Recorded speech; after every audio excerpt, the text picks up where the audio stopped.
Kedengarannya sih, gratifikasi itu mirip dengan gravitasi. Tapi ternyata beda. Bahkan, konon keduanya bisa dianggap saling kebalikan. Jangan sampai salah ngomong. Gratifikasi. Kita pastinya masih ingat dengan pelajaran di sekolah tentang Bapak Isaac Newton dari Inggris. Suatu ketika, beliau duduk-duduk di bawah pohon dan kejatuhan buah apel. Dari kejadian itu, Pak Newton mendapat ilham tentang gaya tarik bumi, yakni gravitasi. Nah, kalau gratifikasi itu adalah kebalikan dari yang dialami Pak Newton. Melawan hukum alam. Buah apelnya justru terbang ke atas, dari tanah menuju pohon. Ini tentu bukan sulap dan bukan sihir. Sekarang, mari kita umpamakan pohon sebagai pejabat atau pegawai negeri. Lalu, tanah kita umpamakan sebagai rakyat dari semua lapisan masyarakat, termasuk pengusaha. Nah, buah apelnya ia bisa kita anggap sebagai bentuk pemberian atau gratifikasi. Jadi, dengan ilustrasi gambar ini, yang dianggap sebagai gratifikasi adalah segala macam bentuk pemberian yang diberikan oleh masyarakat atau pengusaha kepada pejabat atau pegawai negeri. Tentu saja, pemberian tersebut ada kaitannya dengan jabatan dari sang pejabat atau pegawai negeri itu. Gratifikasi ini bisa dianggap suap loh. Gratifikasi menjadi barang haram karena menyusahkan rakyat di sepanjang perjalanan hidup mereka. Gratifikasi menghancurkan moral bangsa. Bayangkan saja, waktu kita lahir, orang tua kita harus membayar atau memberi uang terima kasih terhadap pelayanan untuk bisa mendapatkan akta kelahiran. Hanya dengan cara itu kita bisa diakui sebagai warga negara Republik Indonesia. Parah kan? Dan praktek bayar ini, bayar itu, sogok sana, sogok sini terus berlanjut ketika kita masuk sekolah. Saat mencari kerja dan bekerja, kemudian menikah, terus punya anak, hingga saat kita kembali menghadap Tuhan. Iya, sewaktu mengurus surat kematian, pemakaman, dan lain-lain, keluarga kita diharuskan membayar lagi. Parah kan? Di Republik ini, mengurus segala macam izin dan keterangan perlu uang ekstra atau uang pelicin. Mulai dari mengurus akta kelahiran, KTP, SIM, STNK, kartu sosial, domisili, IMB, dan lain sebagainya. Biasanya, praktek tersebut memakai istilah uang tinta, uang jasa, uang kopi, uang pelicin, uang rokok, uang pelancar, dan segala macam keluarga uang lainnya. Padahal, tugas pejabat negara dan pegawai negeri itu ya memang melayani rakyat dengan sebaik-baiknya. Mereka sudah digaji dengan memakai uang rakyat. Jadi, mereka tidak perlu lagi mengharap imbalan dalam bentuk apapun dari pihak lain.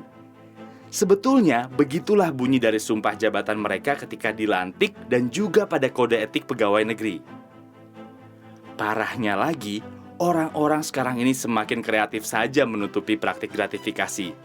Mereka menutupinya dengan memberi berbagai macam sebutan yang unik-unik. Contohnya, ada yang bilang itu sebagai biaya entertainment, atau uang transport, atau jasa pinggul, atau uang selimut, alias gratifikasi seks. Wah, serem! Bahkan, terkadang kedok gratifikasi melibatkan nama buah-buahan. Seperti apel Malang, apel Washington, atau kardus durian. Apapun nama sebutannya dan semanis apapun rasanya, segala bentuk gratifikasi ini harus ditolak dan dihindari. Karena bisa ketagihan kayak narkoba. Nikmat sesaat, sengsara berkepanjangan di penjara. Gratifikasi berbahaya bagi kehidupan berbangsa dan berdampak buruk bagi kita semua karena hak kita jadi tak terlayani dan mahal. Gratifikasi mencederai rasa keadilan kita. Ini ada istilah kerennya loh, yakni high cost economy, atau biasa diterjemahkan sebagai ekonomi biaya tinggi. Karena kita membayar lebih mahal dari seharusnya. Ketika mengurus izin, pengusaha mengeluarkan biaya ekstra untuk memberikan suap atau gratifikasi kepada pegawai negeri atau pejabat negara. Biaya ini tentu dibebankan pada keuangan perusahaan tersebut, sehingga harga barang menjadi lebih mahal. Selain itu, gratifikasi merusak martabat pejabat dan pegawai negeri karena membangun mental pengemis dengan memperjualbelikan kewenangan. Gratifikasi dianggap suap jika penerimanya adalah pegawai negeri atau penyelenggara negara. Sebab, gratifikasi tersebut terkait dengan jabatan dan bertentangan dengan tugas dan kewajiban para pegawai negeri serta penyelenggara negara. Banyak hal bisa kita lakukan untuk membasmi praktik gratifikasi.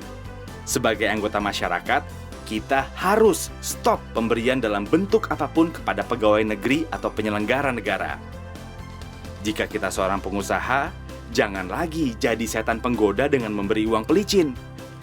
Kalau pekerjaan kita sebagai pegawai negeri, jangan sampai menerima gratifikasi dalam setiap pelayanan yang diberikan kepada masyarakat, apalagi meminta. Selain itu, kita semua harus mengawasi dan melaporkan praktek-praktek gratifikasi kepada KPK. Negeri yang indah ini akan semakin nyaman bila mana tidak ada praktek gratifikasi. Sebab, hak masyarakat akan terlayani dengan maksimal dan gratis. Tidak ada pilih kasih di antara si kaya dan si miskin. Dengan membasmi gratifikasi, kebiasaan korupsi akan ikut menghilang dari budaya kita. Dampak lebih jauhnya, masyarakat semakin percaya kepada pemerintahnya. Dan yang lebih jauh dari itu, harga barang-barang kebutuhan akan menjadi lebih murah karena proses perizinannya tidak memerlukan suap dan waktu yang lama. Pastinya, masyarakat akan menjadi pihak yang paling merasakan manfaat dari menghilangnya kebiasaan gratifikasi di negeri ini. Karena itu, ayo bersama KPK kita bebaskan Indonesia tercinta dari belenggu gratifikasi agar negeri kita jadi adil dan makmur.